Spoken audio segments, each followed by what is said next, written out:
நேர்கள் அனைவரையும் ஜெயா பிளஸ் தொலைக்காட்சியினுடைய ஏனென்ற கேள்வி விவாத நிகழ்ச்சியில் இன்றைக்கு நம்ம தமிழ்நாட்டில் மெகா ஊழல் சம்பந்தமான ஒரு விவாதத்தை நடத்த இருக்கிறோம். தமிழகத்தில் நகராட்சி குடிநீர் வழங்கல் துறையின் வேலைக்கு லஞ்சம் 35 லட்சம் வாங்கி பணி நியமனம் செய்த திராவிட முன்னேற்ற கழக ஸ்டாலின் அரசு என்ற தலைப்பு. இது ஒரு மெகா ஊழல். 885 பேரிடத்தில், அதாவது 885 கோடி ரூபாய் அந்த அளவிற்கு 2538 நபர்களிடத்தில் ஒரு பயங்கரமான ஊழல். இந்த ஊழலில் வேலை பெறுவதற்கு ஒரு ஆளுக்கு 25 35 லட்சம் ரூபாய் வரைக்கும் கைமாறி இருக்கிறதாக மிகப்பெரிய அதிர்ச்சி தகவல் தமிழ்நாட்டில் ஏற்பட்டிருக்கிறது. இது குறிப்பாக உள்ளாட்சி துறைகளில் அமைச்சர் நேருவினுடைய ஆளுகையின் கீழ் இருக்கும் இந்த துறையில் இவ்வளவு பெரிய மோசடி அவர் சொல்வதை போன்று, தமிழக முதலமைச்சர் அடிக்கடி கூறுவதை போன்று கரப்ஷன் கலெக்ஷன் கமிஷன் இதை அமல்படுத்துகிறதா திராவிட முன்னேற்ற கழக அரசு? உண்மையிலேயே இடி என்ஃபோர்ஸ்மெண்ட் டைரக்டர் அது நேரடியாக வழிகாட்டுதலை தமிழ்நாடு காவல்துறைக்கு எஃப்ஐஆர் பதிவு செய்ய வேண்டும் என சொல்லப்பட்டிருக்கிறது.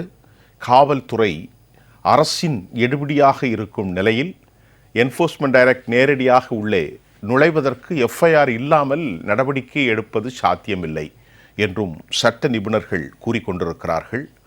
டாஸ்மாக் வழக்கு செந்தில் பாலாஜி 471 நாள் மறை சிறப்பு கண்காட்சி தொடர்ந்து 885 கோடி ஊழல் நாடு முழுவதும் ஒரு மினி, அதாவது என்ன சொல்வது, ராசாவினுடைய ஊழல் வழக்குகளை போன்று இது தொடர்கிறதா? ஏன் இப்படி நடக்கிறது? நிறைய கேள்வி சுமந்திருக்கிறது. நம்முடைய துறை சார்ந்த ஆளுமைகளோடு இந்த நிகழ்ச்சியை நாம் முன்னெடுக்க போகிறோம். அறப்போர் இயக்கத்தினுடைய தோழர் ராதாகிருஷ்ணன் அவர்கள் எம்மோடு இணைகிறார். தமிழ்நாடுடைய போட்டித் தேர்வினுடைய டிஎன்பிஎஸ்சி வழிகாட்டி தேர்வினுடைய நிறுவன தலைவர் ஒரு அமைப்பு திரு நடராஜன் அவர்களையும் நான் வரவேற்கிறேன். எம்முடைய மூத்த பத்திரிகையாளர் சமூக ஆர்வலர் திரு நாஞ்சில் ராமன் அவர்களையும் வரவேற்கிறேன். நீங்களே முதல்ல ஆரம்பிச்சிருங்க, என்ன நடக்குது? இன்றைக்கி இந்த செய்தி காலையிலேருந்து கொஞ்சம் பொதுவெளியில் வந்ததை பார்த்துருப்போம். இதில் 2 விஷயங்கள் குறிப்பாக கவனிக்கணும். ஒன்று இம்மீடியட்டாக எண்ட் ஆஃப் த டேக்குள்ளே மதியத்துக்கு ஈவினிங்கெல்லாம் அரசாங்கம் ஒரு அறிவிப்பு கொடுத்துருக்கு. என்ன அறிவிப்பு அப்படின்னா, அந்த நகராட்சி நிர்வாகத்துறையின் மூலம் நிரப்பப்பட்ட நேரடி நியமனங்கள் குறித்து மாண்புமிகு நகராட்சி நிர்வாகம் மற்றும் குடிநீர் வழங்கல் துறை அமைச்சர் KN அவர்களின் அறிக்கை அப்படின்னு சொல்லி இன்றைக்கி ஈவினிங் கொஞ்சம் முன்னால் வந்தது. இந்த கடிதம் நேற்று முன்தினம் இடியால் டிஜிபிக்கு அனுப்பப்பட்டிருக்கு. இவ்வளோ வேகமாக, ஆனால் இன்றைக்கி தான் செய்தித்தாள்களில் காலையில் ஹெட்லைனில் வந்ததை பார்த்துருப்போம், ஒரு நாளிதழில் வந்ததை பார்த்துருப்போம். அதற்கு பிறகு தான் இது பேசு பொருளாச்சு. இன்றைக்கி காலையில் தான் இந்த டாக்குமெண்ட்டே பொதுவெளிக்கு வந்தது. அதாவது நம்ம இடி அனுப்பினதாக சொல்லப்பட்ட ஒரு 4 பக்க கடிதம் வந்திருக்கு. அதற்குள்ள தமிழ்நாடு அரசு இவ்வளோ வேகமாக ஒரு பதில் கொடுத்துருக்கணுமா அப்படின்னா தரவுகள் அடிப்படையில் கொடுக்கலான்றது ஒன்று. 2வது, இது முதல் பாராகிராஃபில் ஒன்று குறிப்பிட்டிருப்பாங்க. முந்தைய வங்கி வழக்கு ஒன்றினை தூசு தட்டி எடுத்து அதனை ஊதி பெரிதாக்கும் முயற்சியில் தோற்றுப்போன ஒன்றிய அரசு இதை கையில் எடுத்திருக்காங்க. அமலாக்கத்துறை முயற்சியை மேற்கொண்டுகிட்டு இருக்காங்க. நமக்கு என்ன கேள்வினா, இது திமுகவுடைய அறிக்கை, இது யாருடைய அறிக்கை? ஒரு அரசாங்கத்துடைய அறிக்கைக்கும் வங்கி கணக்கு சம்பந்தப்பட்ட ஒரு வழக்கை தூசு தட்டியிருக்காங்கன்னா கவர்மெண்ட் மீது தொடுக்கப்பட்ட வழக்கா, இல்லை திமுக அமைச்சராக இருந்த திமுகவில் இருக்கக்கூடிய KN நேரு அவர்கள் மீதோ இல்லை வேறு ஏதாவது தொடுக்கப்பட்ட வழக்கா? இது யாருக்கான அறிக்கைன்றது முதல் ஸ்டான்ஸாவிலே கேள்வி. இது திமுக அறிக்கையா இல்லை அரசாங்கத்தோட அறிக்கை? அரசாங்கத்தோட அறிக்கைனா என்ன வழக்கு ஏதுன்ற விவரங்களை போடுங்க, அதில் குவாஸ் ஆகியிருக்கா, அதில் வின் பண்ணியிருக்கீங்களான்றதை அதை போடுங்க.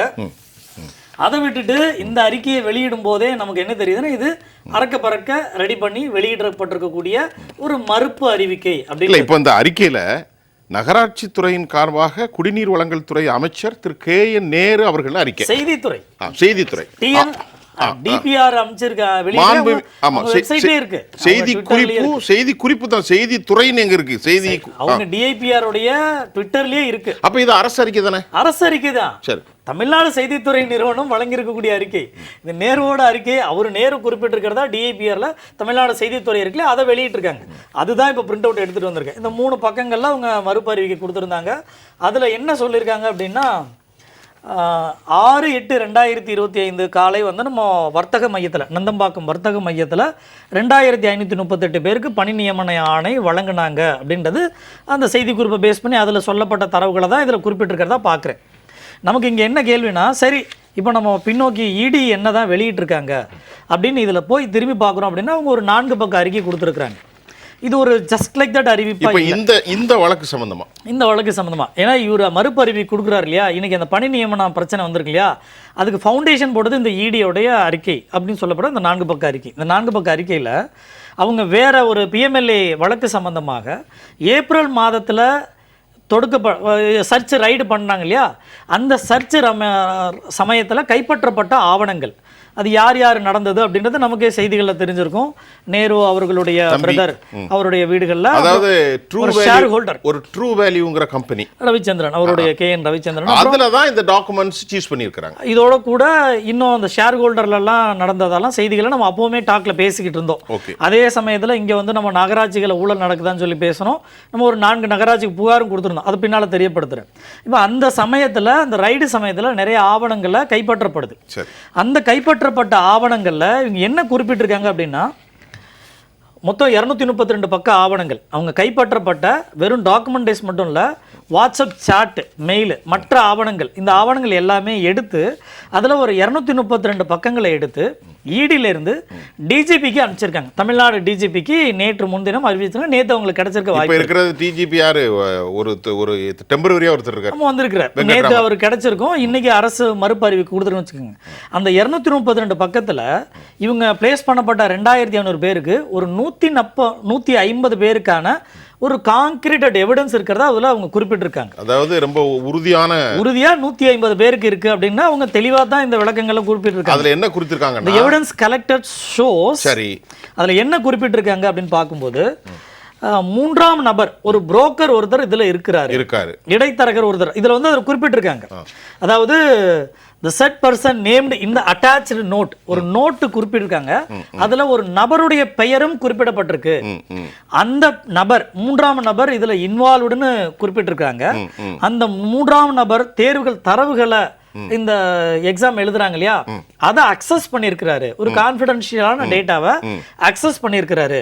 இவர் தொகையை செலுத்துவதற்கான இடையில நின்று வேலைகள் செஞ்சிருக்கிறாரு. தொகையை இவர் வழியா ரொட்டேட் ஆயிருக்கு. ஹவாலாவுக்கு நெட்வொர்க்குக்கு இந்த பணம் போயிருக்கு. அந்த செட் பர்சன் இதுல என்ன சொல்லியிருக்காங்க, public servants, politician, their close associate with the private, the person, candidate, etc. அதோட சேர்த்து அவங்க they manipulated the power. Yes, அதுதான் அரச பதவிகளை தவறாக பயன்படுத்தி இருக்கிறார்கள்.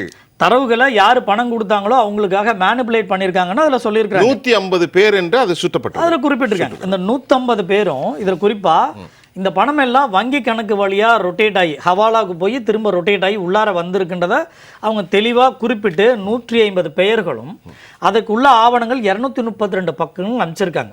இதை அனுப்பிட்டு இது நீங்க எஃப்ஐஆர் போட்டு பாருங்க. ஏன் இவங்க நேரடியாக எஃப்ஐஆர் போட முடியாதுன்னா, இது ஏதோ ஒரு எஃப்ஐஆர் இருக்கணும். இது இருந்தா இடி நேரடியாக இப்ப இல்லைங்கும் போது நீங்க ஒரு எஃப்ஐஆர் போடுங்கன்னு அவங்க ரெக்கமெண்ட் தான் பண்ணியிருக்காங்க. இப்போ தமிழ்நாடு அரசு இந்த அறிவிப்புக்கு முன்னால், இன்னைக்கு மாலை வெளியிட்டாங்க இல்லையா, இந்த அறிவிப்புக்கு முன்னால் என்ன பண்ணியிருக்கணும், ஒரு 232 பக்கம் வந்திருக்கு. இவங்க சொல்கிறது போட இடி வந்து ஒரு கைப்பாவையாக இருக்குன்னு கூட வச்சுக்கோங்க. நமக்கு 2 கேள்வி எழும்புது. ஒன்று, இந்த 232 பக்கம் ஆவணங்களை வெளியிடுங்க, யார் பேர் இருக்குன்னு வெளில தெரியட்டும். அவங்க ஒருத்தர் நபரை நான் குறிப்பிட்டிருக்கேன்னு அடித்து சொல்கிறாங்களா, அந்த நபர் யாருன்னு வெளியில் சொல்லுங்க. யார் சொல்லணும்? அரசு சொல்லட்டும். இப்ப 232 பக்கம் ஆவணம் உங்கள்ட்ட தானே இருக்கு. அந்த 232 பக்கத்தை தூக்கி வெளில போடுங்க, இதை வச்சிருங்க. யாரு பொய் சொல்லியிருக்காங்கன்னு தெரிஞ்சிட போகுது. ஒன்று அதை செஞ்சிருக்கணும். 2வது, ஒரு எஃப்ஐஆரை போட்டு அந்த 232 பக்கங்களை தீர விசாரிச்சு ஆய்வு செஞ்சு, இன்னைக்கு அரசு என்ன சொல்லியிருக்கணும், ஒரு நடுநிலையான அரசா இருந்தா என்ன சொல்லியிருக்கணும், இந்த 232 பக்கம் ஆவணங்கள் வந்திருக்கு, நாங்க வாங்கியிருக்கோம், ஒரு கமிட்டி போடுறோம், 1 வாரத்துக்குள்ள இல்லை 3 நாட்களுக்குள்ள இதோட உண்மைத்தன்மையை உங்களுக்கு வெளிப்படுத்துறோம் அப்படின்னு அறிவிச்சிருந்தா ஒரு நியாயமான அரசு நம்ம பாராட்டலாம். ஆனா இல்லையே. இப்போ இதுதான், இப்போ இந்த இடத்துல தான் அவங்க பொலிட்டிக்கலா இடி வழக்கு வந்திருக்குன்னா, நீங்க ஏன் முதல் பாராகிராஃப்ல இதை ஏன் குறிப்பிடுறீங்க? தேவையில்லையே. ரெண்டாவது இந்த விளையாட்டை குறிக்க வேண்டிய என்ன நடந்துச்சுங்கிறத மட்டும் போடலாம். அதை குறிப்பிட்டு இதுல என்னன்னா எங்க நப்பன் குதிர்க்குள் இல்லைன்னு மத்திய அரசு அப்படி செய்து இப்படி செய்துன்னு ஒரு அரசு அறிக்கை மாதிரி தெரியல. அரசு அறிக்கையே கிடையாது, அரசு அறிக்கை மாதிரி தெரியல. இதுல இன்னொன்னு வெளிப்படையா நீங்க ஆவணங்களை வெளியிடுறத விட்டுட்டு திரும்பவும் ஏதோ நாங்க இத்தனை நியாயமா செஞ்சிருக்கோம் வெளிப்படையா நீங்க ஆவணத்தை போடுங்க சார். அதுக்கப்புறம் அது வெளிப்படையா நடந்திருக்கா இல்லையா நம்ம பார்ப்போம். நடராஜன் சார், ஒரு கேள்வி. டிஎன்பிசியினுடைய நடைமுறைகள் உங்களுக்கு தெரியும். அது அப்போ அந்த முறைப்படி தான் போகணும், மெரிட்டாக இருக்கும். அதுதான் சரி, அதுதான் நம்மளுக்கு இன்றைக்கி நடைமுறையில் இருக்குது. அண்ணா யூனிவர்சிட்டியை இதுக்கு எதுக்கு உள்ளே கொண்டு வராங்க? அவர்கள் தேர்வு செய்யப்பட்ட நோக்கம் என்ன? உங்கள் துறைக்கும் சார்ந்த இந்த விஷயத்தில் நீங்கள் எப்படி பார்க்குறீங்க? அதாவது டிஎன்பிஎஸ்சி மேலே வந்து 1000 விமர்சனங்கள் இருக்கலாம், அது தனி.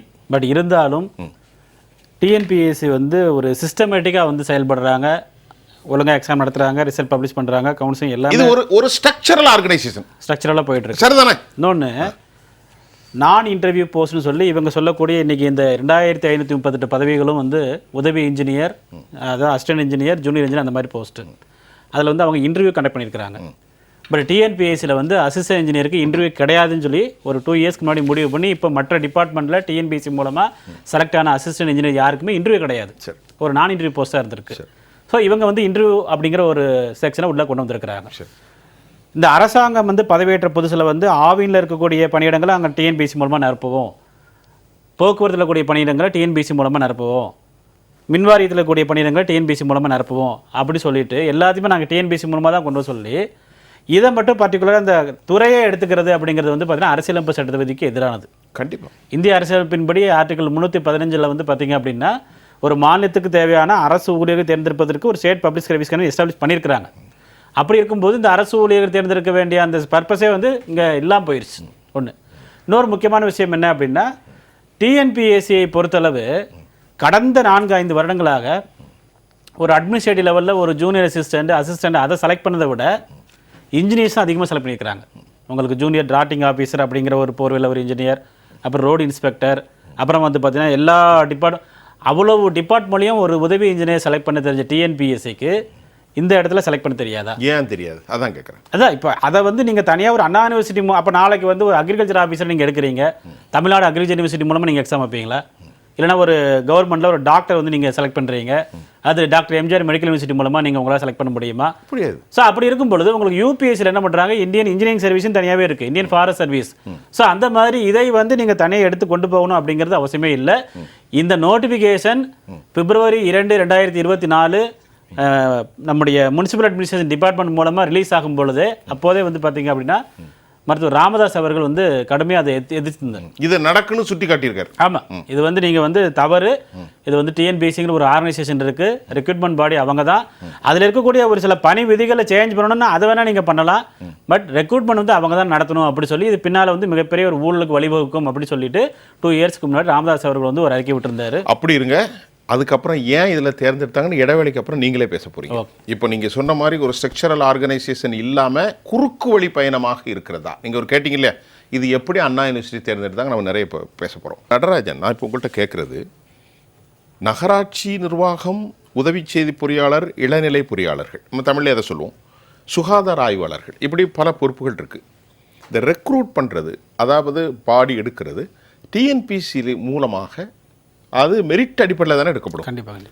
இதில் எந்த அடிப்படையில் அண்ணா யூனிவர்சிட்டியின் மூலம் குளறுபடி நடந்திருக்கிறது கொஞ்சம் விளக்குங்களேன். அண்ணா பல்கலைக்கழகம் வந்து இங்கே வந்து எக்ஸாமினேஷன் வச்சு இதை செலக்ட் பண்ணணும் அப்படிங்கிற ஒரு அவசியமே இல்லை. சரி, இதற்கு முன்னர் வந்து 2-3 எக்ஸாம்ஸ்லாம் அண்ணா யூனிவர்சிட்டி கண்டக்ட் பண்ணியிருக்கிறாங்க, நம்ம அது இல்லைன்னு சொல்லலை.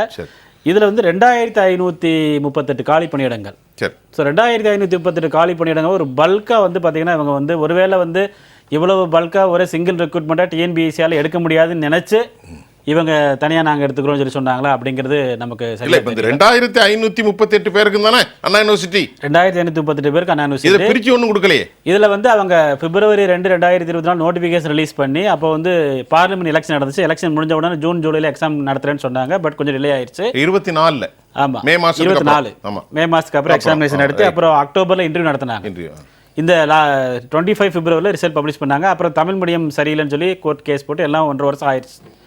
ஸோ இதில் வந்து நீங்கள் வந்து ஒரு அண்ணா பல்கலைக்கழகம் மூலமாக நீங்கள் எடுக்கிறீங்க அப்படிங்கும் பொழுது இதுக்கு தனியாக ஒரு வெப்சைட் கிரியேட் பண்ணி அப்ளிகேஷன் ஃபார்ம் வாங்கி எல்லாமே பண்ணாங்க, நம்ம அதெல்லாம் இல்லைன்னு சொல்லலை. பட் இடி வந்து இவ்வளோ நிறைய வந்து ஒரு எவிடன்ஸை கொடுத்து நீங்கள் வந்து எஃப்ஐஆர் ஃபைல் பண்ணுங்க அப்படி சொல்லும் பொழுது 100% இதில் வந்து ஊழல் பண்ணி தான் போயிருக்கிறாங்க அப்படிங்கிற ஒரு வாதத்தையும் இங்கே நம்ம ஏற்றுக்கொள்ள முடியாது. என்ன காரணம் சொல்லி கேட்டிங்க அப்படின்னா, நிறைய பேர் நேர்மையாக படிச்சும் போயிருக்கிறாங்க. நமக்கு தெரிஞ்சு உண்மையை சொல்லணும், நிறைய பேர் நேர்மையாக படித்து போயிருக்கிறாங்க. பட் இப்படி ஒரு குற்றச்சாட்டு வரும்பொழுது அண்ணா யூனிவர்சிட்டியோட ரோல் என்ன, அண்ணா யூனிவர்சிட்டி வந்து இதில் ஏன் தலையிடுறாங்க அப்படிங்கிறது ஒரு மிகப்பெரிய ஒரு கேள்விக்குறியாக இங்கே இருக்கிறது. அதே நேரத்தில் இல்ல நீங்க கேட்குறது அது ஒரு சிஸ்டமேட்டிக்கான வழி இல்லையே, வழி இல்லை, சிஸ்டமேட்டிக்கான ஒரு பாடி இல்லை. ஒன்று இருக்கு, இதுல ஏதாவது கரப்ஷன் ஆகி இது சாய்ந்து போனால்தான் தான் அங்க போகணும். இப்போ நம்ம டிஎன்பிசிங்கிறது வலுவா இருக்கா இல்லையா? வலுவா இருக்கு, ரொம்ப வலுவா இருக்குல்ல. அதுவும் கடைசி ஒரு வருடமாக சேர்மன் இருக்கிறாரு, குறித்த காலத்துல நோட்டிபிகேஷன் வருது, குறித்த காலத்துல ரிசல்ட் பப்ளிஷ் பண்றாங்க, எல்லாமே பண்றாங்க. அப்படி இருக்கும்போது நீங்க வந்து இன்னொரு பாடியை போடி ஏன் போறீங்க? ஸோ அது வந்து உங்களுக்கு வந்து ஒரு நீங்க வந்து ஒரு டிஎன்பிஎஸ்சி இந்த ஒரு நேர்மையா செயல்படக்கூடிய ஒரு அமைப்பு. நம்ம வந்து அதுல வந்து எந்த விதமான மாற்று கருத்து கிடையாது. Right right. ஸோ அப்போ டிஎன்பிஎஸ்சி மூலமாக நம்ம செலக்ட் பண்ணும்பொழுது இவங்க வந்து நம்மளே செலக்ட் பண்ணிக்கலாம். நீங்கள் வந்து ஒரு யூனிஃபார்ம் சர்வீஸ் ரெக்ரூட்மெண்ட் போர்டு இருக்குது. ரைட். நடராஜன்ட்ட ஒரு கேள்வி என்னன்னா, குறிக்கிடுறேன், இதில் எப்படி மேனிப்புலேஷன் நடந்திருக்கலாம்? இப்போ நீங்கள் சொல்கிறீங்க இது ஒரு 500க்கும் மேற்பட்ட கல்லூரிகளை தன்னாட்சி கொண்டிருக்கக்கூடிய ஒரு பெரிய அமைப்பு. அமெரிக்காவில் போனாலும் கூட நம்ம கேட்கும்போது அண்ணா யூனிவர்சிட்டினா தெரியும். ஒரு பேச்சுக்கு சொல்கிறேன், அதில் எப்படி இந்த தலைவர்கள் இந்த பவர் செக்டார் எப்படி மேனிப்புலேட் பண்ணியிருப்பாங்க? இல்லை, அதாவது அண்ணா யூனிவர்சிட்டி நடத்தக்கூடிய எக்ஸாமினேஷன்லேயே அவங்க காலேஜில் நடத்தக்கூடிய எக்ஸாமினேஷனில் நிறைய குளறுபடிகள் இருக்குது. பேராசிரியர் நியமனங்கள், அப்புறம் வந்து பார்த்தீங்கன்னா போலி பேராசிரியர்கள், நிறைய விஷயங்கள் அண்ணா யூனிவர்சிட்டியில் நம்ம பார்த்துருக்குறோம். ஆமாம். இப்போ நார்மலாக ஒரு ஈவன் டிஎன்பிஎஸ்சிலுமே இந்த மாதிரி சர்ச்சைகள் இருந்திருக்கு. அப்போ அவங்க என்ன பண்ணுவாங்க அப்படின்னா, அந்த எக்ஸாமினேஷன் நடத்தக்கூடிய அந்த ஒரு முக்கியமான பீப்புள் அவங்கள வந்து பார்த்தீங்க அப்படின்னா 2019 ராமேஸ்வரத்தில் அப்படி தான் நடந்துச்சு. அந்த பீப்புளை கையில் எடுத்துக்கிட்டு வந்து முக்கியமாக வந்து என்னென்ன கொஸ்டின்ஸ் ஏது இந்த மாதிரி ஒரு சில விஷயங்கள் வந்து பண்ணுவாங்க. அதுதான் இடி சொல்லியிருக்கிறாங்க. அந்த இன்ஃபர்மேஷன் வந்து முன்னாடியே கேதர் பண்ணியிருக்கிறாங்க. அதுக்கு வந்து பவர்ஃபுல் பர்சன்ஸ் இருக்கிறாங்க, அது அபோசெட் பர்சன் அப்படிங்கிற மாதிரிலாம் சொல்லியிருக்கிறாங்க. ஸோ அப்படி இருக்கும்போது இது வந்து டிஎன்பிஎஸ்சி மூலமாக நடக்கும்போது கண்டிப்பாக தடுக்கப்பட்டிருக்கும். எப்படி? அதுதான் கேட்குறேன். டிஎன்பிசி மூலமாக நடந்தால் இது எப்படி தடுக்கப்பட்டிருக்கும்? அண்ணா யூனிவர்சிட்டியில் எப்படி அந்த லூப் ஹோல் இருக்கு? ஏன்னா டிஎன்பிஎஸ்சி மூலமாக சமீப காலமாக எடுக்கக்கூடிய உதவி இன்ஜினியர் எல்லாமே வந்து ஆன்லைன் எக்ஸாமினேஷனில் கண்டக்ட் பண்ணுறாங்க. அதுதான் சரி. Very good, very good. So அப்படி இருக்கும் பொழுது உங்களுக்கு எக்ஸாமினேஷன் ரிசல்ட் இப்போ உடனே பப்ளிஷ் பண்ணுறாங்க. TNPSC examination result within 30 days. இதை கம்பேர் பண்ணும்போது there should be transparency. இப்போ சமீப காலமாக லாஸ்ட் 1.5 year அவ்வளவு டிரான்ஸ்பரன்சி இருக்குது. அப்படி இருக்கும் பொழுது அப்படிப்பட்ட நீங்கள் லாஸ்ட் ஒரு 1.5 year முன்னாடி கூட நீங்கள் ஓகே, ஏன்னா எனக்கு டிஎன்பிஎஸ்சிக்கு சேர்மன் இல்லை. பட் இப்போ பிரபாகர் ஐஏஎஸ்ன்னு சொல்லி ஒருத்தர் வந்திருக்கிறாரு. ஒரு 1.5 year நீங்கள் இந்த வருஷம் ஒவ்வொரு மாதமும் ரிசல்ட் பப்ளிஷ் பண்ணுறாங்க. அந்த அளவுக்கு ஒரு திறமையான நிர்வாகம் டிஎன்பிஎஸ்சியில் நடந்து கொண்டு இருக்கும் பொழுது தனியாக அண்ணா யூனிவர்சிட்டி வச்சு எடுக்கணும் அப்படிங்கிற அவசியம் கிடையாது. இதுதான் வழி. அதில் நடந்திருந்தால் இது தடுக்கப்பட்டிருக்கும் கண்டிப்பாக. ராமன் சார், உங்கள் டாபிக் நான் வழக்கம் போல் நீங்கள் சொல்லக்கூடிய டாபிக் நீங்கள் இதுதான் முக்கியமாக அவர் தரப்பில் அவர் சொல்லிட்டார். நம்ம ஐயா கார்த்திகேயன் இருக்கார் பாருங்க, நீங்கள் அடிக்கடி சொல்லுவீங்களே கார்த்திகேயன், அவர்கிட்ட கேட்குறாங்க ஹி வாஸ் நாட் அவர், அதை பற்றி எனக்கு தெரியாது, அப்படியா வந்திருக்கா அண்டா ஐயா கேட்குறாரு. உங்களுக்கு தெரியுமில்ல விஷயம்?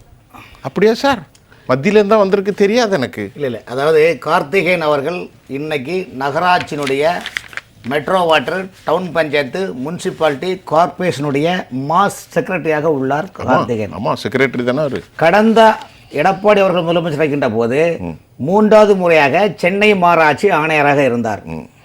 அந்த நேரத்தில் எதிர்க்கட்சி தலைவர் இருந்த மு க ஸ்டாலின் என்ன சொன்னார் தெரியுமா? ஒரு உள்ளாட்சித்துறை அமைச்சருக்கு பேரை சொல்லி அவங்களும் கார்த்திகனாகிய நீங்களும் சேர்ந்து போலி புல்ல போட்டு பல கோடி ரூபாய் மக்கள் நிதியை காலி பண்றீங்க. எதிர்க்கட்சி தலைவராக இருந்த மு க ஸ்டாலின் அவர்கள் சொன்னார். அதே போலதான் ஹெல்த் மினிஸ்டருடைய அந்த நேரத்தில் அந்த செக்ரட்டரி ராதாகிருஷ்ணன் பேரன்னு சொல்லி அவர் சொன்னார். திமுக பொய்யான வாக்குறுதியோடு ஆட்சிக்கு வந்தாச்சு. வந்த உடனே யாரே அயோக்கியன், யாரே ஊழல்வாதி, ஐயோ நம்ம அதாவது சொல்லுவாங்க. எங்கள் கன்னியாகுமரி சாரில் எல்லாம் பார்த்தீங்கன்னா அந்த காலத்தில் சாராயம் குடிப்பாங்க, அங்கே எங்கேயும் பார்ப்பாங்க, பார்த்துட்டு ஊறுகாயை தொட்டு நாக்கில் வச்சுட்டு மூக்கை லைட்டை அப்படி கிருன்னு அடிப்பாங்க. அடிச்சுக்கிட்டு திரும்ப ஊறுகாயை தொட்டுட்டு காரி துப்புவாங்க. அந்த துப்புற இடத்துல பார்த்தீங்களா காவா மாதிரி போகும். அந்த மாதிரி செவரும்பட்டி மருந்துன்னு சொல்லுவாங்க அந்த காலத்தில் வந்து அந்த நமக்கு தெரியாது 1 லிட்டர் அது மாம்பட்டைன்னு சொல்லுவாங்க. செவரும்பட்டி மருந்து சாராய சார். அது வந்து இப்போ மதுபான கடை தனியாக ஒயின் ஷாப் வந்து அரசு ஏற்றினாலும் அந்த அந்த பிஸ்னஸ்லாம் அரிஸ்டன்னு சொல்லுவாங்க, அதில் க்ளோஸ் பண்ணிட்டாங்க. இதே மாதிரி மூக்கு மூட்டை நல்லா சாப்பிட்டுக்கிட்டு இன்னைக்கு எப்படி யாரே வேண்டாம் என்று சொன்னார்களோ யாரை அயோக்கிய என்று சொன்னார்களோ அதே நபரை தமிழக அரசு உயர்கல்வித்துறை செயலராக போட்டார்கள், நியமித்தார்கள். கார்த்திகேயன் அவர்களை. கார்த்திகேயன். ஆமா. இப்போது அதே கார்த்திகேயனை கடந்த 2 ஆண்டு காலமாக தமிழகத்தினுடைய மாஸ் செக்ரட்டரி முனிசிபாலிட்டி அட்மினிஸ்ட்ரேஷன் டிபார்ட்மெண்ட்டுடைய செயலராக கொண்டு போட்டாச்சு. எங்க விளங்கும் என்பதை நீங்களே புரிஞ்சுடுங்க. இவர் போய் சொல்றாரு, அப்படியா, ஐயோ எனக்கு தெரியவே தெரியும். அந்த வடிவேலு ஒரு படத்துல 2 பாக்கெட்டை தூக்கி காட்டுவோம் பாருங்க, ஒண்ணுமே இல்லை, சிங்கிளிக்கு சொன்ன மாதிரி ஒரு யார்கிட்ட எங்களுக்கு தெரியாதா, நாங்க அவ்வளவு கேனைகளா. நடராசன் சிரிக்கிறாரு. நீங்க சொன்ன ஒரு பாஸ் அவருக்கு என்னடா இவரு தமிழ்ல பேசுறாரு, திங்கிலிக்கு திம்பாங்கறாரு. இல்ல அந்த காமெடிக்கே சொல்றேன். இப்போ அந்த டிபார்ட்மெண்ட்ல என்ன நடக்குன்னா, இப்போ அண்ணன் கேட்டீங்க, அண்ணன் சொன்னாங்க அண்ணாவில் சுட்டி ஏன் இதுக்கு வருதுன்னு. இந்த காரணம் என்னவென்றால் தமிழக அரசுடைய அரசு அலுவலக அங்க செக்ரட்டரியில் உள்ள எஸ்ஓக்கரில் உள்ள அதிகாரிகள் அனைவரும் முனிசிபாலிட்டியில் first grade second grade municipality கமிஷனராக வராங்க. நல்லா புரிஞ்சுருக்கு சார். பாயிண்ட் இங்கே தான் இருக்கிறாங்க, புள்ளிராஜா மாதிரி. இப்போ என்ன பிரச்சனைனா, இந்த செக்ரட்டரியில் உள்ள எஸ்ஓக்கள் செக்ஷன் ஆஃபீஸருங்கெல்லாம் கமிஷனராக வந்து சேர்ந்தோன்னா பணத்தை பார்க்குறாங்க.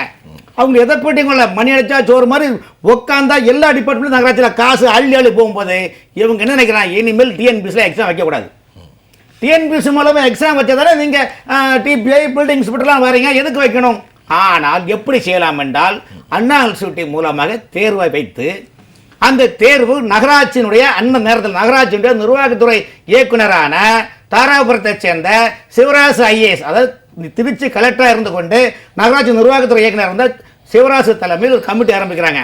இந்த கமிட்டியை நகராட்சிகளின் மண்டல இயக்குநர்கள், மாநகராட்சியுடைய துணை ஆணையர், மாநகராட்சி ஆணையர் கமிட்டியை போட்டு 4 நாளாக பிரித்து அண்ணா யூனிவர்சிட்டியை கொடுத்து அவர்கள் மூலமாக தேர்வு எழுதினார்கள். இந்த தேர்வு எழுதக்கூடிய அந்த மாணவர்கள் காரைக்குடியில் தனியார் பள்ளி காலேஜில் நின்று விடிய சார் புக்கை படித்து அந்த பிள்ளைகள்லாம் எண்டவா எப்படியாவது வேலை கிடைக்காதா என்ற இயக்கத்தில் அவர்கள் எழுதினார்கள். எழுதினவுடன் தேர்வு ஓகேன்னு ஆயிடுச்சு. இப்போ தேர்வு எழுதினால் யார் பாஸ்னா அறிவிக்கணுமா வேண்டாமா? உடனே பண்ணணும். ரைட். நடராசன் அவர்கள் சொல்ற மாதிரி இப்போ இந்த செலெக்ஷனை வந்து அண்ணா யூனிவர்சிட்டி தேர்வு வச்சு பாஸ் பண்ணி மார்க் போட்டோட சரி. இப்போ இதுக்கு அப்பாயின்மெண்ட் யார் கொடுக்கணும்? நகராட்சி நிர்வாகம் கொடுக்கணும். நகராட்சி நிர்வாகம் கொடுக்கின்ற போது அங்கே ஒரு அரசியல் ஓடுது. அதுக்கு முன்னாடி தமிழ்நாடு அரசு நகர்ப்புறத்துறையில் டெர்மல் 1 சென்னை, டெர்மல் 2 சென்னை, டெர்மல் 3 வந்து எங்கன்னா பெரம்பலூர் ஆஃபீஸ் எங்குது, டெர்மல் 4 திருச்சியில் ஆஃபீஸ் எங்குது, டெர்மல் 5 சேலம் நாமக்கல் மையம் கொண்டு RSK enterprises solid waste management contract மூலமாக அங்கே ஒரு ஆஃபீஸ் எங்குது. டெர்மல் 6 ஈரோடு மாவட்டம், திருப்பூர் மாவட்டம், கோயம்புத்தூர் மாவட்டத்தை மையம் கொண்டு அவினாசியில் ஒரு ஆஃபீஸ் எங்குது. டெர்மல் 7 கன்னியாகுமரி மாவட்டம், திருநெல்வேலி மாவட்டம், தென்காசி மாவட்டம், நெல்லை மாவட்டம் உள்பட 4 மாவட்டம். ஐயா நான் சொல்லுது நகர்ப்புற அமைச்சருடைய நான் சொல்லுறது எனக்கு வெக்கமாக இருக்குது. அந்த இந்த இடத்துல ஆஃபீஸை வச்சா இப்போ நீங்கள் ஒரு ஆங்கராக இருக்கிறீங்க, நாங்கள் கலந்து கொள்கிறோம். ஒரு அரங்கத்தில் 2 ஆங்கரை போட்டால் எப்படி நிர்வாகம் பண்ண முடியும்? நீங்கள் ஒரு கொஸ்டினை கேட்பீங்க, அவங்க ஒரு கொஸ்டினை கேட்கும்போது நிர்வாகம் அந்த விவாதம் வந்து குழம்பி போயிடும். இதே போல தான் ஒரு அமைச்சர் என்றால் அமைச்சருக்கு பொலிட்டிக்கல் பிஏ, அரசாங்க பிஏ 4 பேரை வச்சுப்பாங்க. அப்புறம் கமிஷன் வாங்க அண்ணன் தம்பி 4 பேரை வச்சு உள்ளூரே வெளியில் கடத்தி கொண்டு வச்சுட்டு சுவாகம் முடிச்சுட்டு போயிட்டே இருக்கலாம். ஆனால் ஒரே உரையில் 9 கத்தி இருக்கின்ற போது இந்த பேராட்சி, இந்த மெட்ரோ வாட்டர், இந்த நகராட்சி, இந்த பாதாளச்சக்கர திட்டம் குப்பை எடுப்பது யார்? கான்ட்ராக்ட் நீங்க தான் எடுக்கணும். இப்படி எல்லா துறையிலுமே நிதிகளை சுரண்டி எடுப்பதுக்கு இந்த டீம்ல உட்கார்ந்தால் சாமானிய கான்ட்ராக்டர்காரன் புறக்கணிக்கப்படுகிறான். லஞ்சம் கொடுக்க முடியாத அதிகாரி புறக்கணிக்கப்படுகிறான். ஆகவே நல்லவன் கூட கெட்டவன் கூட ஆகக்கூடிய சூழ்நிலை அத்தனையும் இந்த சென்ட்ரல் மீடியாவில் வச்சு டெர்மல், அதாவது வெளிநாட்டு செய்கிற மாதிரி இந்த டெர்மல் ஆஃபீஸை வச்சா ஒரு அதிகாரி எங்கெல்லாம் சார் போய் வைக்க? இப்ப இது ஒரு துணை நிர்வாகத்தை மாதிரி ஒரு அதிகார பாடி, அதிகார மையம், பவர் பாடி. இப்ப என்னன்னா இந்த 9 இந்த 7 டெர்மினலையும் உட்கார்ந்துருக்க டிரைவர்ல இருந்து வேலை செய்யறோம் அத்தனை பேர். நான் யார் தெரியுமா? அண்ணன் அங்க அவருக்கு ஆபீஸ்ல வேலை பார்க்கறாங்க. என்ன வேணும் ட்ரான்ஸ்ஃபர் பா, நில் கவனி புறப்படு.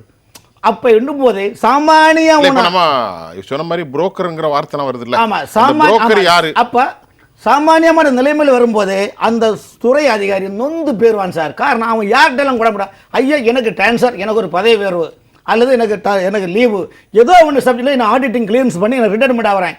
எல்லாமே காசு காசு காசு காசு என்ற நிலைப்பாடு. இன்னைக்கு இந்த நிலைப்பாட்டை தான் இன்னைக்கு இந்த அப்பாயின்மெண்ட்டில் இவ்வளோ பிரச்சனை வெளியே. காரணம்னா ஐயா எதிரி வெளியே இல்லை, அவங்களுக்குள்ளே பிரச்சனை.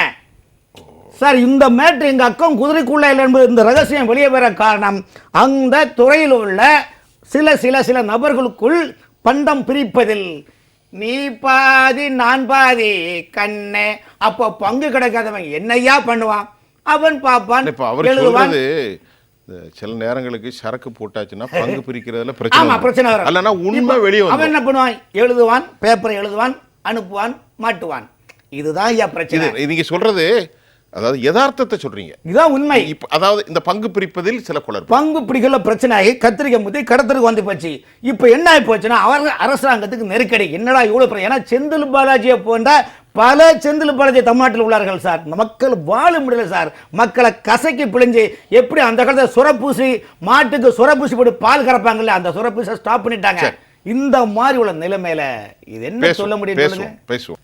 ராதாகிருஷ்ணன், இப்போ இதற்குடைய இந்த மூலம் இருக்கு பாருங்க, ஒரு செய்திகளுக்கான ஊற்றுக்கண்ணுன்னு வரும்.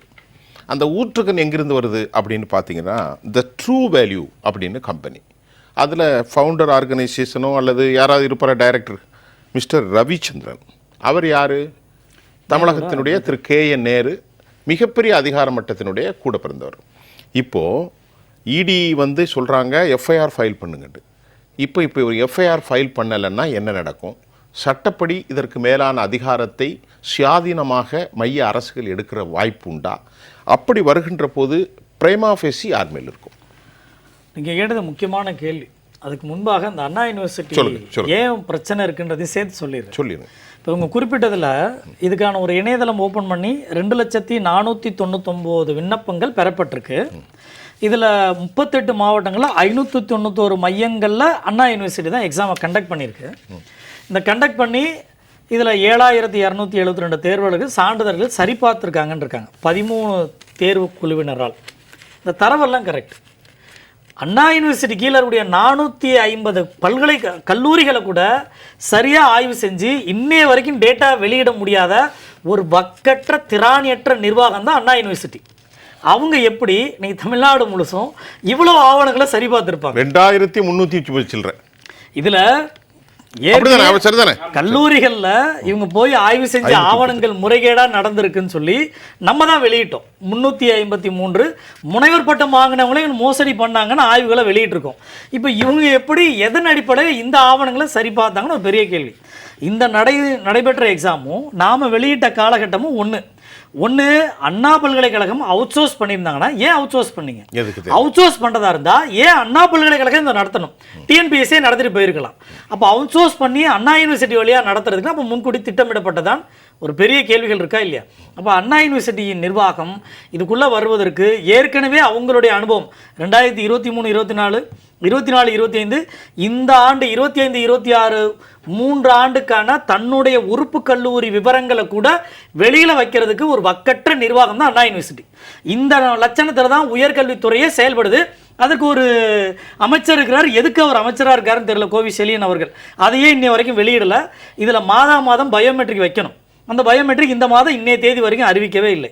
இந்த நிர்வாகம் 2000 பேருக்கான வேலை வாய்ப்பை எப்படி ஜெனியூனா வெளிப்படையாக நடத்தியிருப்பாங்க? நமக்கு கேள்வி வருமா வராது? வெளியிடுங்க. சரி, ஒன்று. சரி, இப்போ இடி என்ன சொல்லியிருக்காங்கன்னா, இப்போ நான் கேட்ட கேள்வி வருதுல்ல, இடி வந்து அவங்க சும்மா எதுவும் சொல்லலை. அவங்க என்ன சொல்லியிருக்காங்கன்னா 232 பக்கங்கள்ன்றாங்கல்ல, நீங்கள் வெளியிடுங்க. 232 பக்கம் 150 பேருக்கு தான் சொல்லியிருக்காங்க. அவங்களும் 2,538 சொல்ல நீங்க சொன்னீங்கல்ல, சிலவங்க ஜெனியூனா எழுதியிருக்கான்னு சொன்னீங்கல்ல. இப்போ அவர் நடராஜன் அதே பாயிண்ட் வந்துட்டாரு. அதில் அதான் நம்ம நியாயமாக விவாதிக்கிறோம். 2,538 இடி வந்து 150 தான். அந்த இதை கொடுங்க. அதாவது இவங்க என்ன சொல்லியிருக்காங்கன்னா 250 பேருக்கான விவரங்கள் இதில் இருக்கு, ஃபர்னிஷ் பண்ணியிருக்கேன். இந்த ஃபர்னிஷ் பண்ணதோட வேல்யூ எவ்வளோ தெரியுங்களா? இவங்க சொன்ன இந்த 25 லட்சத்துலேருந்து 30 லட்சம் 35 லட்சம் ஆவரேஜாக 35 lakhs போட்டால் கூட வெறும் 45 கோடிக்கான இப்போதைக்கு இவங்க இடி கொடுத்துருக்கக்கூடிய ஆவணமே 45 கோடி இந்த முறைகேடாக வேலைகளுக்காக பணம் வாங்கினதுக்கான ஆவணங்களா இருக்கிறதா இடி சொல்லியிருக்கு. 45 கோடிக்கான ஆதாரம் வந்துருச்சுல. நீங்க ஒரு என்கொயரி போடுங்க, ஒரு விசாரணை பண்ணுங்க, விரைந்து விசாரணை நடவடிக்கை. இடியில ஒரு 5வது பாயிண்ட்ல the bribes amount to 25 lakhs to 35 lakhs அது ரொம்ப அழகா கொடுத்திருக்காங்க. பெர் செலக்ஷன் ஒரு தலைக்கு 130. அது post are depending on the sender class of the post where collect for appointment of many candidates to jobs in MAWS department by manipulating the examination process according to ED.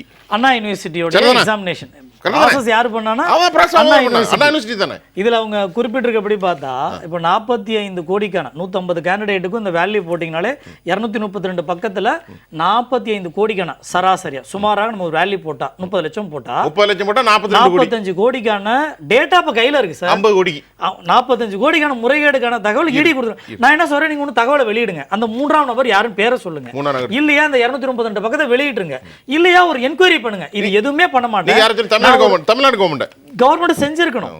இப்ப இல்ல நீங்க என்ன பண்றீங்க, இடி என்ன ஆதாரங்கள் வெளியிட்டுருங்க, பொய்யான ஆதாரங்கள் இருக்குல்ல, அந்த ஆதாரங்களையாவது சொல்லுங்க, டிஸ்க்ளோஸ் பண்ணுங்க. இது எதுவுமே பண்ணாம ஒரு வெற்று அறிக்கையை கொடுத்து இதுதான் எங்களுடைய நிலைப்பாடு அப்படின்னு சொன்னா, நம்ம ஏற்கனவே இதே போல ஒரு அமர்வுல பேசியிருக்கோம். ஒரு ஒய்ஃபோட, அதாவது உடுமலைப்பேட்டையில் அக்கௌண்டன்ட் அசிஸ்டண்ட்டாக இருந்தவர் அவருடைய ஒய்ஃபோட அக்கௌண்ட்டுக்கு 60 லட்ச ரூபா ட்ரான்ஸ்ஃபர் பண்ணியிருந்தார் உடுமலைப்பேட்டையில். அதில் ஏறக்குறைய ஒரு 12 கோடி ரூபா முறைகேடு நடக்குன்னு நம்ம குறிப்பிட்டிருந்தோம். அம்பாசமுத்திரத்தில், நெல்லையில் இப்படி அம்பாசமுத்திரத்தில் முறைகேடு நடக்குன்னு சொல்லியிருந்தோம். இதே போல் ஒரு 4 நகராட்சிகளில் முறைகேடு நடந்திருக்குன்னு சொல்லி 30 கோடிக்கு மேலே ஆவணங்களையும் இதே சிஎம்ஏக்கு அமைச்சிருந்தோம். இது வரைக்கும் ஒரு எஃப்ஐஆர் சிவகங்கை உட்பட எந்த எஃப்ஐஆரும் போடப்படலை. அதுவே நம்ம 2-3 ஆண்டுகளாக தொடர்ந்து துரத்திக்கிட்டு இருக்கோம்.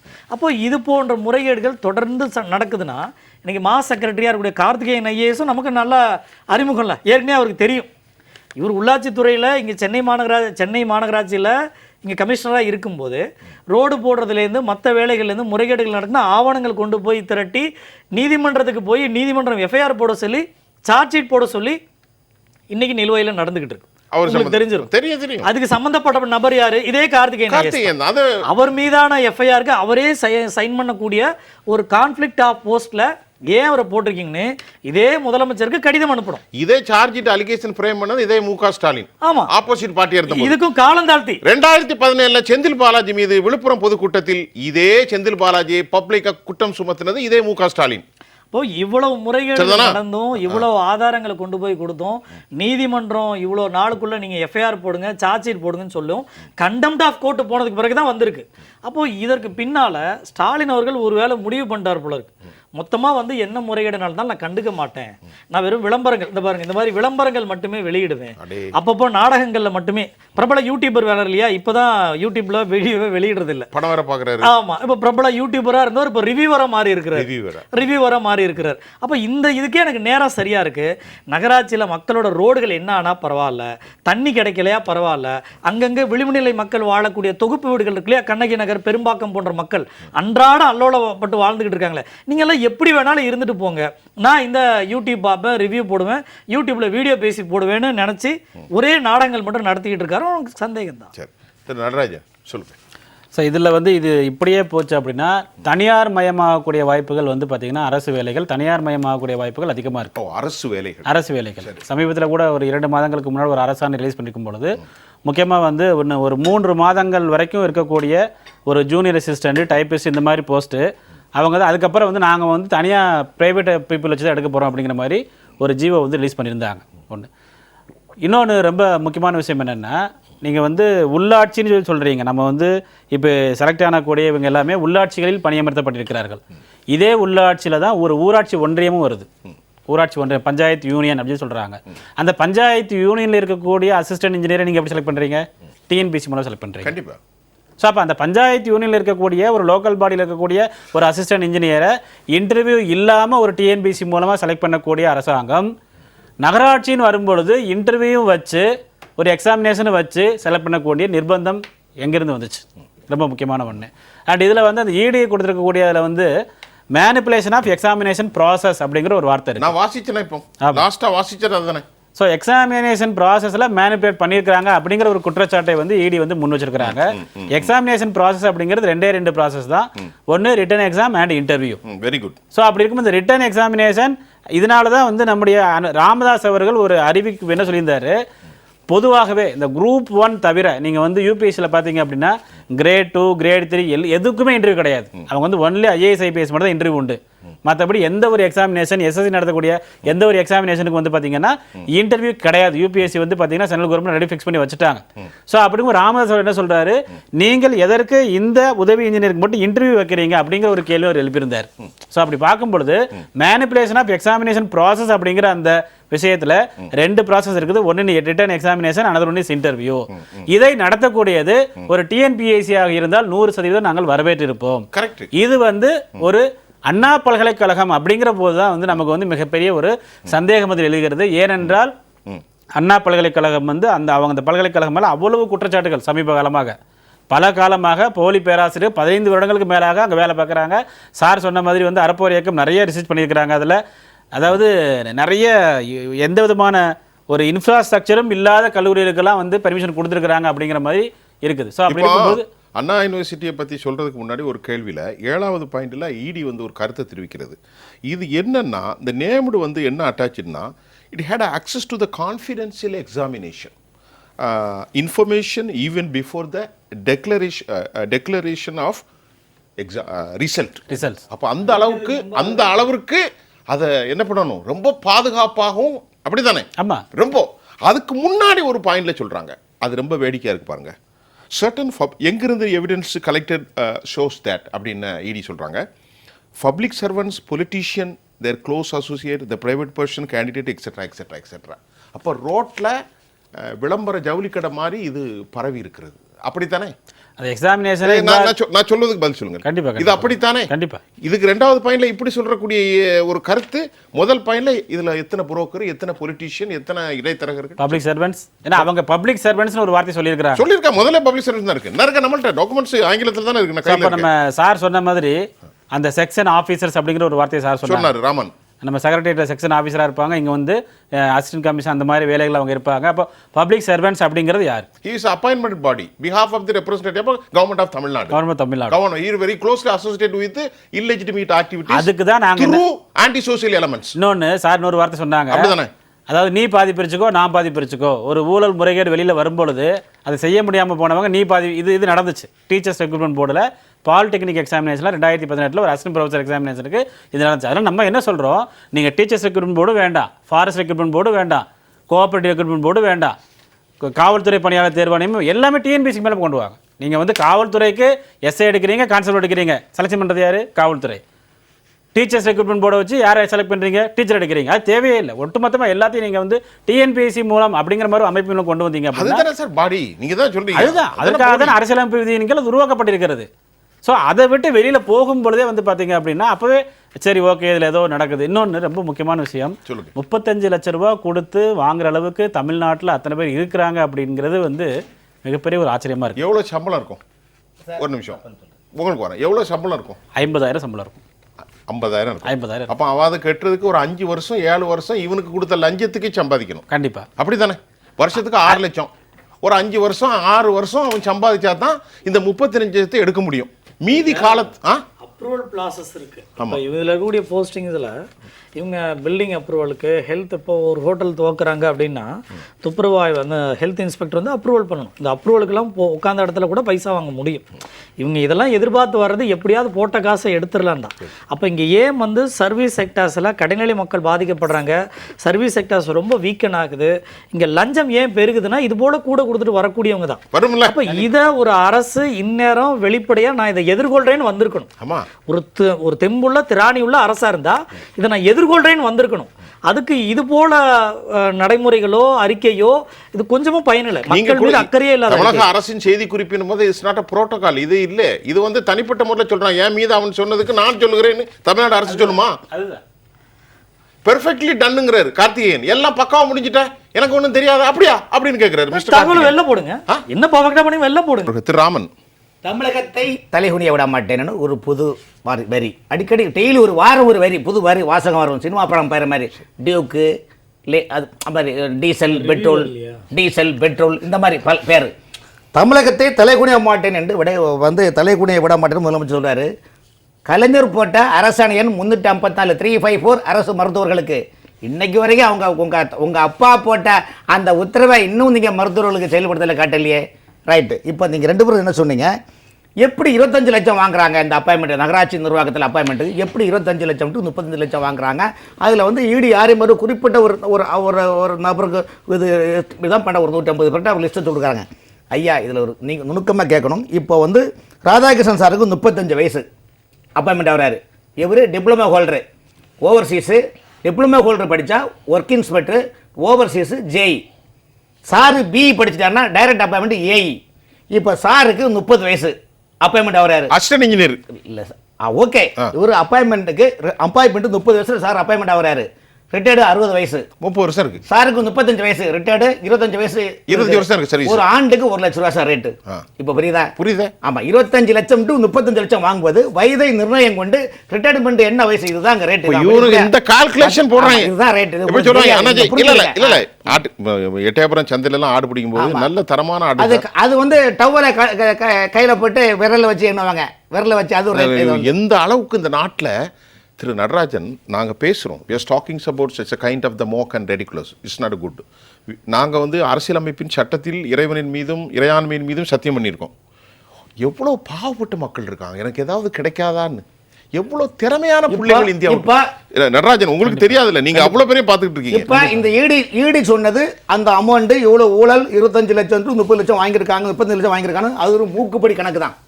இதை விட யானை கணக்கு இருக்குது சார். வாங்க சார், சென்னை மாநகராட்சி எடுத்துக்கொள்வோம். பாரு ஐயா, சென்னை மாநகராட்சியில் மழைநீர் கால்வாய், டவுன் பிளானிங் டிபார்ட்மெண்ட், நகரமைப்பு பிரிவு, சால்ட் வேஸ்ட் மேனேஜ்மெண்ட், திடக்கழிவு மேலாண்மை, கட்டுமானத்துறை, பில்டிங்ஸ், பிரிட்ஜஸ், பார்க்கு, 10 கிட்ட 20க்கும் மேற்பட்ட சிறப்பு செயலக ஸ்பெஷல் ப்ராஜெக்ட் இவ்வளோ திட்டங்கள் இருக்குது. இந்த திட்டத்தை சென்னை மாநகராட்சிக்கு நகர்ப்புற அமைச்சர் துறைக்கு பிஐ யாருன்னு தெரியுமா? இதுவரைக்கும் யாராவது சொன்னீங்களா? அல்லது துறை சார்ந்த அந்த கார்த்திகன் மாசுக்கட்டி சொல்லுவாரா? துறை சார்ந்த அமைச்சர் சொல்லுவாரா? சென்னை மாநகராட்சி கமிஷனர் குமர குருபரன் சொல்லுவாரா? சொல்ல முடியாது சார். ஏனென்றால் அங்கே இப்போது இந்த ஈடு யார் எந்த நிறுவனத்தின் மீது குற்றம் சொன்னதோ அந்த நிறுவனத்தில் பணியாற்றக்கூடிய 7 ஊழியர்கள் தான் சென்னை மாநகராட்சிக்கு பிஏக்கள். இந்த பிஏக்களில் பஸ் ரூட் பிஆர்ஆர் சொல்லுவாங்க. பஸ் ரூட்டு ஒரு ஆண்டுக்கு 2 முறை போடுறது ரோடு சென்னை மாநகராட்சி தான், தெரியுமா? ஆமா, 2 முறை போடுது. அதுக்கு இடையில ஓஎன்டம் பேட்ச் ஒர்க்கு. இந்த பஸ் ரூட் திட்டத்தில் ஊழல் செய்த சித்ரா என்ற உதவி செயற்பொருளை பணிநீக்கம் செய்தார்கள். அந்த பணிநீக்கம் செய்த பிறகு இப்படி பார்க்க வேண்டிய பார்த்து கொடுக்க வேண்டிய கொடுத்தவர்ன மாநகராட்சி ஆணையர் திரும்பவும் ரீசெட் செய்தார். கடந்த வாரம் இதே பஸ் ரூட்டில் பிஆர்எஃப் சாலை பணி திட்டத்தில் கண்காணிப்பு புள்ளியராக இருந்த திருமுருகன் என்பவரை பணி நீக்கம் செய்யப்பட்டார்கள். ஏன் ஏன் ஏன் ஏன் இதை சொல்ல முடியுமா? அப்போ என்ன சார் இது என்ன இதை நீங்கள் தான் சொல்லி சீனி சக்கரை சித்தப்பா சீட்டு எழுதி நக்கப்பாண்டா ஓட்டெழுத்த மக்கள் நான் பேப்பர் எழுதி நக்கிக் கொள்ள வேண்டும், நீங்கள் ஆட்சி அதிகாரத்திலிருந்து கொள்ளையடிக்க வேண்டும் என்றால் இது நாடா இல்லை சோமாலியா நாடா அல்லது ஜனநாயகமா? ஜனநாயகத்தை முழுக்க பணநாயகம் ஆக்கினால் இந்த மக்கள் சாமானிய மக்கள் எப்படி வாழ முடியும்? வரி கட்டுகிறோம், உங்களுக்கு எதில் வரி கட்டல சொல்லுங்க. ரோடும் குண்டும் குழியும் கல்லும் முள்ளும் காலுக்கு மத்தை குண்டும் குழியும் கண்டு குளிச்சோம். அந்த ரோட் டாக்ஸ் கேட்குறீங்க, வீடு கட்டினா வீடு டாக்ஸ் காட்டுறீங்க, கல்ல இருக்குன்னா அதுக்கு காசு வாங்குறீங்க. இப்போ ஒரு நாள் பணம் கட்டாட்டா வந்து பீஸை பிடிக்கிட்டு எக்ஸ்ட்ரா ஃபைன் கட்டினா அடுத்த பீஸை போட்டு உள்ள சுருக்குறான். அப்ப எப்படி அந்த நாட்டில் வாழ முடியும்? உண்மை சொன்னா ஏன் உங்களுக்கு கோவம் வருது? ஏன் இந்த மாதிரி பண்றீங்க? ஏன் இந்த மாதிரி இருக்குன்னா எதிர்கட்சிகள் இங்க வி.கே. சசிகலா அம்மாவை தவிர்த்து இங்க பெரிய அளவுக்கு யாரும் கேட்கக்கூடிய விஷயம் இல்லை என்றால் இதுவும் வேற ஒரு பிம்பாடிக்கு பிம்பா. நாடும் மக்களும் நாசமா வீரபாசனம் தான். அதானே? ஆமா, சொல்லுங்க நடராஜன். அதாவது இதில் இன்னொரு ரொம்ப முக்கியமான விஷயம் நம்ம கவனிக்க வேண்டியது என்னென்னா, அவங்க சார் சொன்ன மாதிரி ஒரு 7 வருஷத்தில் வந்து நீங்கள் வந்து கொடுத்த காசு சம்பாதிச்சிடலாம் அப்படிங்கிற மாதிரி வந்து சொன்னாங்க. ஒரு கணக்கு சொல்கிறாங்க. ஆமாம், ஒரு கணக்கு வந்து சார் சொல்கிறாங்க. ஆனால் வந்து 7 வருஷம் வரைக்கும் இப்போ இருக்கக்கூடிய அந்த மாதிரி பணம் கொடுத்து போகிற ஸ்டூடெண்ட்ஸ்லாம் வெயிட் பண்ணுவாங்கன்னு சொல்ல முடியாது. போன உடனே பணம் சம்பாதிக்கிற அப்படிங்கிற நோக்கம் தான் வரும். அதுக்கு வேற வழி. கரெக்ட். இந்த 1 லட்சத்தை பார்க்க மாட்டான், 50,000 பார்க்க மாட்டான். போன உடனே பணம் சம்பாதிக்கக்கூடிய நோக்கம். அப்போ உங்களுக்கு நிர்வாகம் எப்படி சீராக இருக்கும்? ரொம்ப நல்ல பாயிண்ட். எனக்கு தெரிஞ்சு இதே இந்த டவுன் பிளானிங் இன்ஸ்பெக்டர் அப்படி சொல்லியிருக்கிற போஸ்ட்டில் பணம் செலவு பண்ணாமல் நேர்மையாக படித்து எழுதி போனவங்களாம் இருக்கிறாங்க. உண்மையிலேயே அந்த ஜென்ரேஷன் யூத் ஜென்ரேஷன் வந்து லஞ்சம் வாங்கக்கூடாத ஒரு எண்ணத்தோட வேலை பார்க்குறாங்க. இது வரைக்கும் இருக்கிறாங்க. 2018-19 படித்த ஒரு பையன் அப்போ வேலை கிடைக்கல சொல்லி ஊரில் போய் செட்டில் ஆகிட்டான். அருப்புக்கோட்டையில் ஊரில் போய் அவங்க அப்பாவுடைய பிஸ்னஸ் பார்த்துட்டு இருந்தான். இந்த எக்ஸாமினேஷன் வந்தவங்க சும்மா அப்ளை பண்ணியிருக்கான். நம்மளும் இன்ஜினியர் தானே படிச்சிருக்கோம், சும்மா அப்ளை பண்ணியிருக்கிறான். நல்ல நாலேஜ் இருக்கிற ஒரு பையன் அவன் வந்து எக்ஸாம் எழுதுனா கிடச்சிருச்சு. அவங்க ஒரு பைசா செலவு பண்ணலை. அப்படி இருக்கும் பொழுது நீங்கள் வந்து ஒரு அப்போ நீங்கள் இந்த 2800 பேரில் ஒரு 150 பேர் வந்து இந்த மாதிரி வந்திருக்கிறாங்க, மற்றவங்க மேலே எந்த ஒரு குற்றச்சாட்டும் இல்லை அப்படிங்கிற பட்சத்தில் இந்த 150 பேர் இந்த நிர்வாகத்தை எந்த அளவுக்கு சீர்குலைப்பார்கள்? அதான் ரொம்ப முக்கியமான விஷயம். 25 லட்சத்துலேருந்து 35 லட்சம் வரைக்கும் கொடுத்துருக்காங்க. அவங்க 150 பேர் மட்டும் சொல்லலை, நீங்கள் எஃப்ஐஆர் போட்டு எக்ஸ்பேண்ட் பண்ணுங்க, இன்னும் கூடுதல் ஆகலாம்னு சொல்லியிருக்காங்க. இருக்கலாம், கண்டிப்பாக கண்டிப்பாக அதனால மேபி நிறைய இருக்கலாம். அவங்க டிப் ஆஃப் த ஐஸ்பர்க்னு சொல்லியிருக்காங்க. ஆமா ஆமா ஆமா. The evidence discussed in the attached note are the tip of the iceberg of much larger than scam in mass department. Mass துறையோட மிகப்பெரிய ஊழலாக இருக்கிறதுக்கு வாய்ப்பு இருக்கு. இது வந்து வெறும் டிப் ஆஃப் த ஐஸ்பர்க் தான் 150 பேர். அதாவது கடல்ல ஒரு துளி மாதிரின்னு வச்சுக்கலாமே. இன்னும் நீங்க நம்ம வந்து 50 பேரை பேசுறோம், 42 கோடி பேசுறோம். ஆனால் 800ல 50% கூட ஒரு 400 பேருக்கு போயிருக்குமே. 35 லட்சம் 400னா நீங்க ஒரு சில மேட்டர் தாங்க சொல்றோம். ஒரு ஸ்பெஷல் கடை நகராட்சி கமிஷனர் மாசம் சம்பாதிக்கிற லஞ்ச பணம் 1 கோடி சார், 1 கோடி சார். ஒரு மாநகராட்சி மண்டல உதவியாளர் சம்பாதிக்கிறது 25 லட்சம் டு 50 லட்சம். இல்லைன்னு சொல்லிட்டு இவங்க குலதெய்வம் சத்தியம் பண்ணுவாங்களா? இல்லைன்னு சொல்லிட்டு தன்னுடைய பிள்ளைகள் சத்தியம் பண்ண அத்தனையும் மக்களுடைய வரி பணம் சார். நாம 10,000 15,000 20,000 சம்பளத்தை வாங்கிட்டு குடும்பத்தை ரன் பண்ணிட்டு இருக்கிறோம். இவர்கள் மாசம் 1 லட்சம் 1 லட்சம் சம்பளம் வாங்கி கொண்டு ஒரு நாள் கிம்பளம் 2 லட்சம் ரூபாய் கொள்ளெடுத்து கொண்டு இந்த நாட்டை ஓட்டாண்டியாக்குவது யாருடைய பணம் சார்? நீங்க ஜனநாயகத்தை கொஞ்சம் நினைச்சு பாருங்க சார். நம்மளை விட ஏழை எளிய மக்கள் நடுத்தோட நின்று இருக்காங்க. இந்த மழை பெஞ்சிட்டு இருக்குது. ஏழை எளிய மக்கள் எத்தனை ரோட்டில் இருக்கிறாங்க, எத்தனோ சமூக ஆர்வலர்கள், வசதி இல்லாத சமூக ஆர்வலர்கள் சாம்பார் சாதமும் லெமன் சாதம் கொடுத்து சாப்பிடுங்க பிள்ளைகளே சாப்பிடுங்கன்னு சொல்றாங்க. எம்ஜிஆர் தான் நல்ல பெயரை வாங்க வேண்டும் பிள்ளைகளே, நம் நாடு என்னும் தோட்டத்திலே நாளை மலரும் முல்லைகளே என்று சொன்னாரா இல்லையா? நீங்க எந்த முல்லைகளை வாழ வச்சீங்க சொல்லுங்க? அதாவது இவ்வளவு ஏன்னா நான் நேரடியாக பார்க்க சார், வேற எரியும் சார்.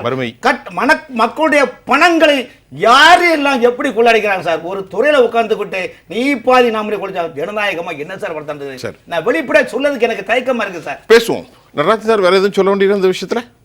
இது அடிப்படையில் வந்து இந்த அளவு தவறு நடக்கும்போது இது வேற யாரையெல்லாம் பாதிக்குதுன்னு சொல்லி கேட்டீங்கன்னா பாமர மக்களை தான் இது பாதிக்கும். அதுதான் ஒருத்தவங்க வந்து ஒரு தொழில் பண்ணுறோம் அப்படின்னா ஒரு தொழில் வரி அப்படிங்கும் பொழுது உங்களுக்கு லைசன்ஸ் கொடுக்கக்கூடிய இந்த இன்ஸ்பெக்டர்ஸ் வந்து நான் அவ்வளோ கொடுத்து வந்திருக்கிறேன், எனக்கு இவ்வளோ கொடு sir. Large section of people have been waiting. கண்டிப்பாக உண்மையிலே சம்திங் குட் ஹேப்பன். ஏதாவது என்னுடைய வாழ்க்கையில் நடக்காதா? ஸோ அப்போ என்ன ஆகுது, உங்களுக்கு வந்து ஒரு சம்பளம் நம்ம குடும்பத்தை பார்த்துக்கிறதுக்கு, இன்னொரு சம்பளம் நம்ம வந்து பார்த்தீங்கன்னா லஞ்சம் கொடுக்கறதுக்கு, அந்த மாதிரி ஒரு ஜென்ரேஷன் இன் ஃபியூச்சரில் கிரியேட் ஆகிறதுக்கு வாய்ப்பு இருக்குது. மிகப்பெரிய மோசம் சார். நிறைவு ஒன்றும் இல்லை, இப்போ இவங்க வெளியிட்டது 2-3 பிரச்சனைகளுக்கு. ஒன்று, வந்தவங்களில் எவ்வளோ பேர் தகுதியானவங்க வந்தார்கள் அப்படின்னு ஒரு கேள்வியாக இருக்குது. மெரிட்டோரியஸில் வந்தவங்க பிரச்சனை இல்லை, மெரிட்டோரியஸ் இல்லாதவங்க உள்ளார வந்திருக்காங்க, தகுதியற்றவர்களும் உள்ளார வந்திருக்காங்க.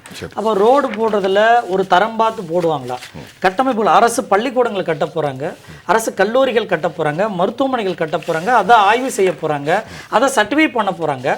அப்போ இந்த தகுதியற்ற நபர்கள் ஒவ்வொரு இடங்கள்ல இருந்தால் எப்படி இருக்கும், கட்டமைப்பு எப்படி இருக்கும், பெரிய அச்சம். இதில் அடிபடுறது, உயிரிழப்புகள், இதெல்லாம் ஒரு பெரிய கேள்வியாக இருக்கும். அப்போ உருப்படியாக ஒரு பர்த் சர்டிஃபிகேட் போகிறதுலேருந்து, கம்யூனிட்டி சர்டிஃபிகேட்லேருந்து, நேட்டிவிட்டி சர்டிஃபிகேட்லேருந்து 150 விதமான சான்றுகள் தரணும். இந்த 150 விதமான சான்றுகளும் இவங்களை நம்பி தான் ரொட்டேட் ஆக போகுது. அப்போ இதெல்லாம் உருப்படியாக ஜென்யூனாக நடந்திருக்குன்னா நீங்கள் ரைட் டு சர்வீஸ் ஆக்டே கொண்டு வந்திருக்கலாம், அதையே கொண்டு வரலாம். அப்போ இந்த போல் தரமற்ற நபர்களும் உள்ளார இருக்கிறாங்க, ஒரு பெரிய அச்சம் கட்டமைப்புக்குள்ளே வர்றாங்கன்னு.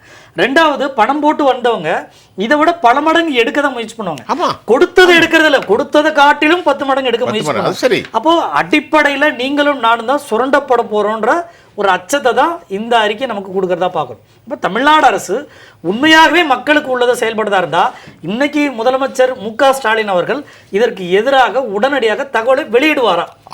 இருந்தால் வெளியிடும். அமைச்சர் நேரு அவர்கள் இவங்க செலக்ட் பண்ண எல்லா தரவுகளையும் தகுதியும் திறமையும் இருந்தால் வெளியிடட்டும். அவருக்கு உண்மையா திராணி இருந்தால் வெளியிடட்டும் தரவுகளை. அவர் வரணும், கேட்கட்டும். நாங்க வெளிப்படையா சொல்றோம், கூப்பிட்டு கையா என்னைய நடந்தது நாங்க உண்மையை சொல்றோம். அதுவும் நீங்க கேட்க மாட்டேங்கிறீங்க, நீங்க யாரையும் மதிக்க மாட்டேங்கிறீங்க. அரசுகளுடைய கோரிக்கை என்னன்னு கூட நீங்க கேட்கணும். இதெல்லாம் பார்க்கும்போது என்னன்னா, அதாவது நீயும் நானும் ஒண்ணு, வாக்களிச்ச மக்கள் வயலும் மண்ணு. இதுதான் நிலைமை. இன்னைக்கு டிவிஎஸ்சி உடனடியாக இது எஃப்ஐஆரை போட்டு விசாரித்து இதற்காவது வெள்ளை அறிக்கை வெளியிடட்டும். சரி நேயர்களே, இந்த விவாதத்தை நீங்கள் பார்த்துருப்பீங்க. நேர்மையாக இந்த தேசம் வளர வேண்டும் என்று தான் நாம் அனைவரும் விரும்புகிறோம். அதில் நம்முடைய இளைஞர்கள், திரு நடராஜன் சார் அவங்க சொன்னாங்க, நிறைய திறமையான இளைஞர்கள் அவருடைய வாழ்க்கை சூனியமாக்கப்பட்டு விடுகிறது. அதைத்தான் இடி ரொம்ப அழகாக சொல்லி காட்டியது. இதில் எத்தனை புரோக்கர், எவ்வளோ பேர் அசோசியேட், எவ்வளோ பவர் செக்டார் எல்லாம் இருந்திருக்கிறார்கள் என்று திரு நடராஜன் அவர்கள் மறுபடியும் சொன்னார்கள், நாங்கள் முழுமையாக சொல்லவில்லை. அதே போன்று திரு ராதாகிருஷ்ணன் அவர்களும் சொன்னார்கள், 42 கோடி வரைக்கும் இதில் மிகப்பெரிய கையூட்டு. தமிழ்நாடு அரசினுடைய கீழ் இருக்கும் காவல்துறை எஃப்ஐஆர் பதிவு செய்யப்படுவார்களா என்பதும் நாம் இந்த மெகா ஊழல் டாஸ்மாக்கு பின்பு இது ஒரு சர்ச்சை ஏற்படுத்தியிருக்கிறது. அப்படி தான் நாம் சொல்ல வேண்டும். இந்த நிகழ்ச்சியில் எங்களோடு கலந்து கொண்ட திரு ராமன், திரு ராதாகிருஷ்ணன், திரு நடராசன், உங்கள் அனைவருக்கும் நன்றி. நேர்களே, மீண்டும் மற்றொரு களத்தில் நான் உங்களை சந்திக்கின்றேன். அதுவரை உங்கள் அனைவரிடமிருந்தும் நான் உங்கள் சுஃபியான், ஜெயா பிளஸ் தொலைக்காட்சிக்காக நன்றி. மீண்டும் சந்திப்போம்.